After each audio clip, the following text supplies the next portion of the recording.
This is the vaquita, the smallest porpoise on the planet and one that could soon be lost forever. But an international team of scientists is determined not to let that happen. Now it's a race against time to try and save a species. Without intervention, how long do you give the vaquita? I would say a year or two at best. This is the Hail Mary for vaquitas. This is TechKnow, a show about innovations that can change lives.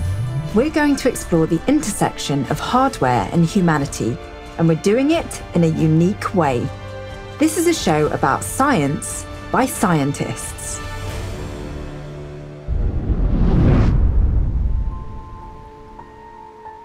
The vaquita is the most endangered marine mammal. It's a naturally elusive porpoise that has never been captured, tagged, or studied up close by marine biologists. TechKnow's Marita Davison and Crystal Dilworth take a close look at an emergency plan to stave off extinction. The Gulf of California, one of the most beautiful marine sanctuaries in the world. It is here in the turbid Gulf waters, at the edge of the Baja California desert, the world's smallest cetacean has found a home. Gustavo, buenos días. Hola Marita, buenos días. Bienvenida a San Felipe. Gracias. Mira, déjate presento a Mauricio. ¿Cómo te llamas? And the vaquita is found nowhere else, right? This is the only place that it exists. Yes, exactly. This is the only place. This is an endemic species. Okay, estamos listos. Okay. Only we can find it here, no any place in the world. So in Mexico, we are so lucky to have this porpoise that belongs to Mexico, you know? The vaquita born here, still here forever. Gustavo Cárdenas Hinojosa is an acoustic researcher for Mexico's government-sponsored Vaquita Rescue Project. Today, Gustavo and his team plan to deploy several submergible sea pods, or underwater listening devices. The pods are used to track vaquitas. His research picked up the early warning signs that indicated the vaquita population was crashing. The data is sent to researchers in San Diego. Crystal Dilworth has that part of the story. Tell me, what is a vaquita and why do you love them so much? Vaquitas are especially, I think, a lovely porpoise because they have a nice paint job. They have a sort of like a black mascara and black lipstick, sort of a goth look going. Few scientists have studied vaquita as intensely as Barbara Taylor. She heads up an advanced genetic laboratory based at the U.S. National Oceanic and Atmospheric Administration in San Diego, California.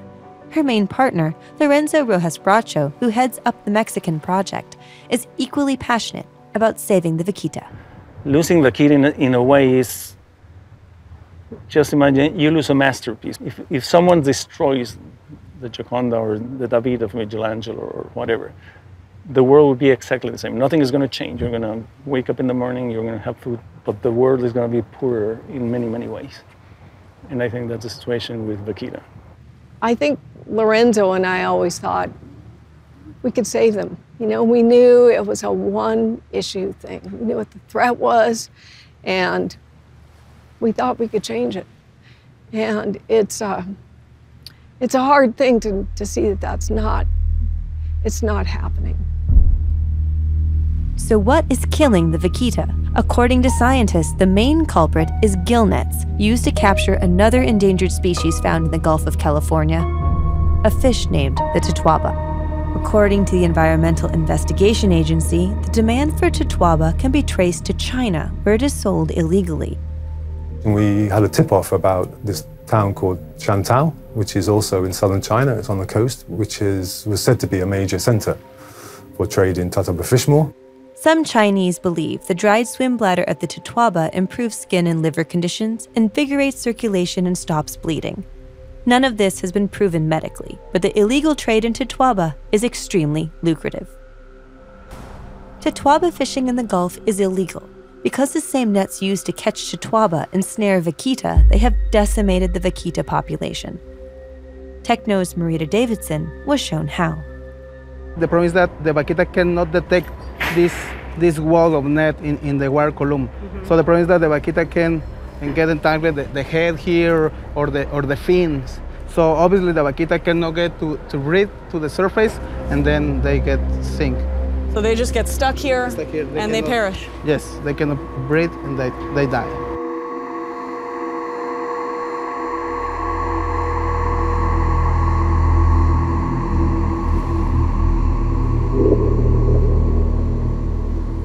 I found 3 adult dead vaquitas since we started Operation Milagro, and 2 neonates, pre-born vaquitas.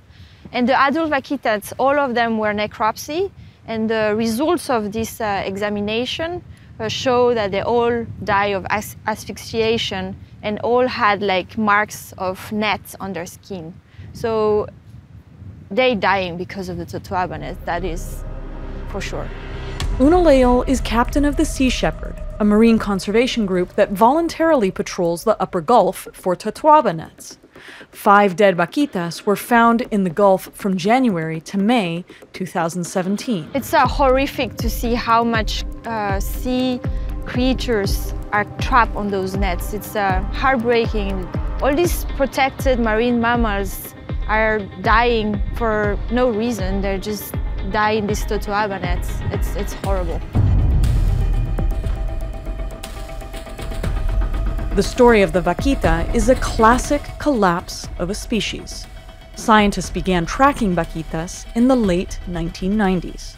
And we determined 20 years ago that the fishing then was unsustainable for vaquitas and that we predicted that they would be declining. You've known about this problem for 20 years.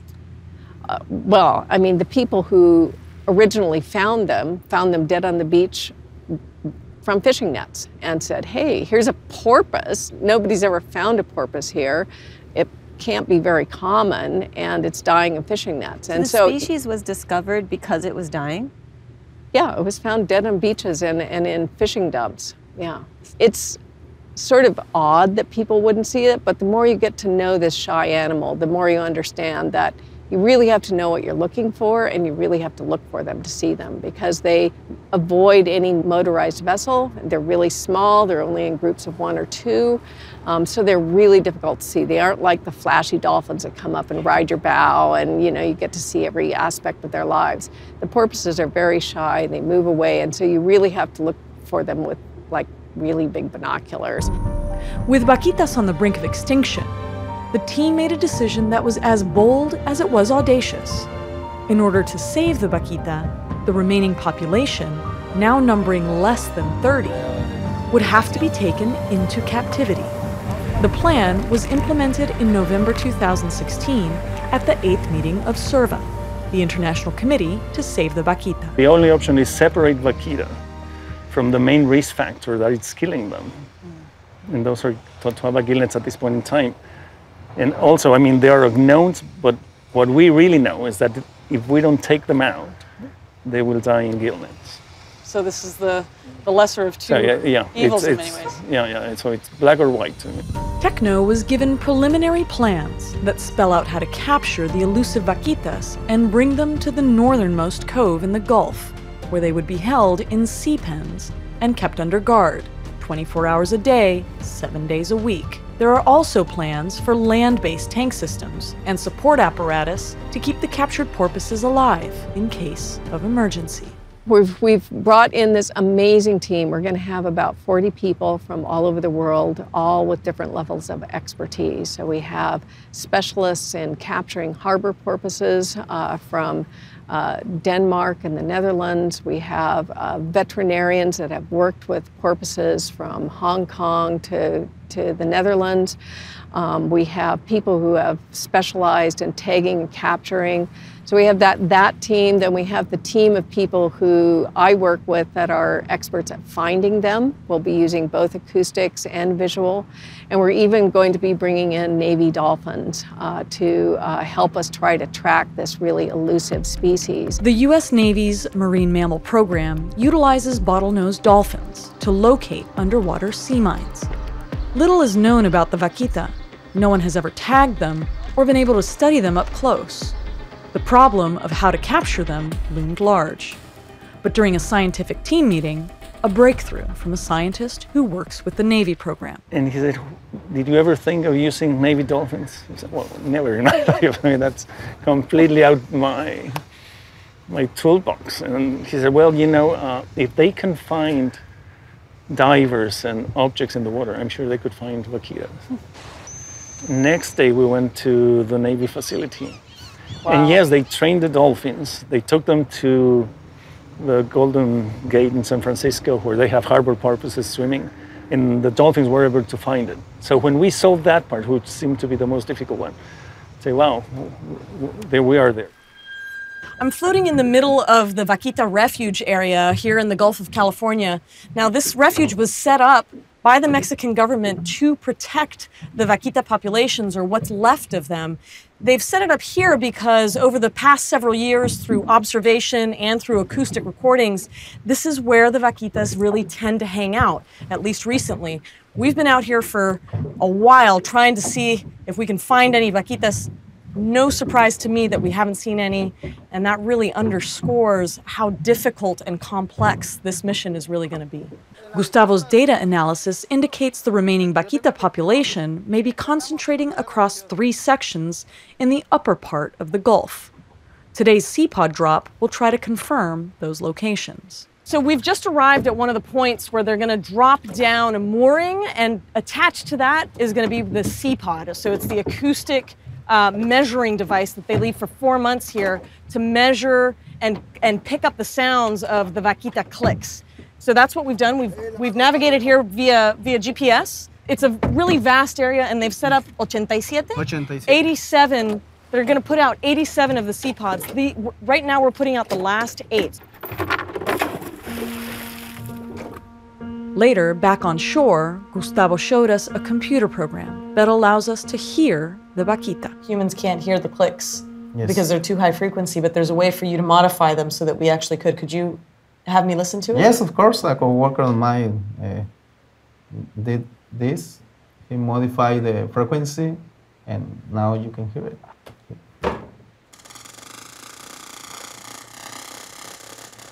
You're looking for prey. Wow.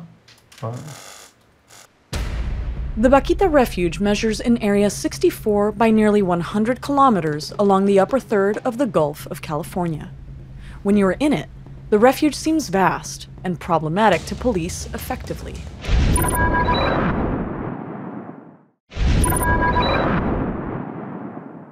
Since 2005, gillnet fishing has been banned here. But the real story is much different, especially at night. It is pretty dramatic. It is crazy. Every night, it's so busy. It never stops. We have amazing radars on our bridge of the Sam Simon and the Farley Moat. And on those radars, we can see the illegal activity at night because poachers really go out at night. The night of March 11th, 2017 was busier than most.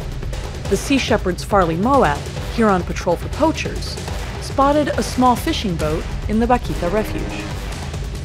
And when we see a target like this, we get our ship as close as possible, and then the drone team is going to be ready to fly their drone. The drone was able to film these illegal fishermen with what appeared to be a boatload of totoaba. The fishermen noticed the drone and began hurling objects at it. Then we get the footage of all these illegal fishermen retrieving totoaba nets, getting totoabas. I call the authorities. I tell them the positions, tell them what we're seeing at the same time, and then they come and they try to arrest them. The next day, the ship caught another, seemingly bolder group fishing in broad daylight. This was the first time the drone was able to capture full daylight images of a boatload of poached totoaba and totoaba nets. The big problem is money, just like always. This illegal fishing activity for totoaba brings a lot of money because China is opening this black market that is attracting a lot of organized crime. Since the totoaba swim is sold like for more than $20,000 a kilo, of course, when you come to those fishing villages where the minimum wage is so low and they can make $5,000 a kilo locally with 1 kilo of swim bladder. The Mexican government has invested so far over $1 billion pesos in compensating fishermen. Alfonso Blancafort isn't a scientist, but he co-chairs the Vaquita Rescue Program in Mexico. He created a plan to use economic incentives to keep gill nets out of the Gulf. For the past 2 years, Mexico has paid fishermen not to fish until alternative gear that don't kill vaquita could be developed. You can imagine going to the communities and trying to convince families not to go back and fish, which is what they have been doing for generations. That's who they are, right? It's part of their identity, I would say. And that's the whole purpose also of these programs, to have them go back and fish, but being able to do so without killing vaquitas. It's important for Mexico to save the vaquita from extinction, and it's equivalent to the same efforts as China has been doing to save panda. Mexico's efforts have seen mixed results. Progress has been made, but the numbers don't lie. The vaquita is almost gone. The reason that we are where we are, it's because our fishing authorities have failed to come with alternative fishing gear for 2 decades. I mean, that's incredible. They haven't been able to do it. If I had 20 years ago, if I had hired the MIT Creation Lab, we would have already something. But the Fisheries Department has a monopoly, and they are the only ones to test alternative gear, so that's horrible. It is early morning in Ensenada, Mexico. TechKnow has been invited to travel out to the Pacific Ocean to see where the Vaquita Rescue Plan is truly taking shape. These pens belong to Baja Aqua Farms, a Mexican tuna farming company. The Vaquita Rescue Team turned to them for help. We are aware of the nature of this big problem we have, the big danger of losing the vaquita. So we are aware of that, so we are delighted to be part of it. Juan Carlos Vivanco is the operations manager of Acuario Oceánico, a sea pen designed to give tourists an up-close view of the tuna farming business. This pen is currently located off the coast of Ensenada, Mexico, on the Pacific side of Baja California, and contains hundreds of bluefin tuna. But before long, it will be moved to the Gulf of California. And if all goes well with the vaquita rescue effort, instead of tuna, there will be vaquitas swimming within it. Vivanco provided renderings of the redesigned vaquita pen, which feature 2 observation tubs. This tourist attraction will become a floating laboratory. You know, when we were looking at the tuna in the observation area, it struck me that they're feeding very close to the surface, and that's not normally how they feed, right? So they've had to learn a new way of feeding. And that will essentially be the case for the vaquita. I suppose so. As far as I know, the vaquita is eating the same thing that the dolphins do at the open ocean.